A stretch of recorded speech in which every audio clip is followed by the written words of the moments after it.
আযাব দেখেছেন? কেউ কি প্রমাণ করতে পারবে? আপনি কি ফেরেশতাকে দেখেছেন যারা এখন এখানে ঘিরে রেখেছে জায়গাটা? এই জায়গাটা কি ফেরেশতারা ঘিরে রাখে নাই? আল্লাহ রাসূল কি সেই কথা বলেন নাই? কিন্তু আমরা কি প্রমাণ করতে পারবো এখন? আপনি চাক্ষুষ জ্ঞান দিয়ে পারবেন না। কবরের আযাব প্রমাণ করতে পারবেন না। স্বপ্ন মাঝে মাঝে দেখেন, সত্য হয় কি হয় না? মুমিনের স্বপ্ন সত্যি হবে কি হবে না? আখিরুজ জামানে মুমিনের স্বপ্ন বেশি বেশি সত্য হবে। তো সত্য স্বপ্নের কি ব্যাখ্যা দিবেন? কোনো ব্যাখ্যা নাই। আপনি কি জান্নাত জাহান্নাম দেখেছেন? দেখেন নাই। মিজান পুলসিরাত দেখেছেন? রূহ, আপনার শরীরে একটা রূহ আছে, আত্মা, এটা কি দেখেছেন?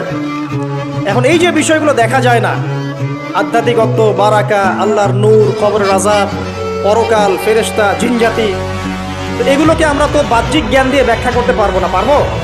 তাই বলে কি এগুলোর অস্তিত্ব নাই? বলেন।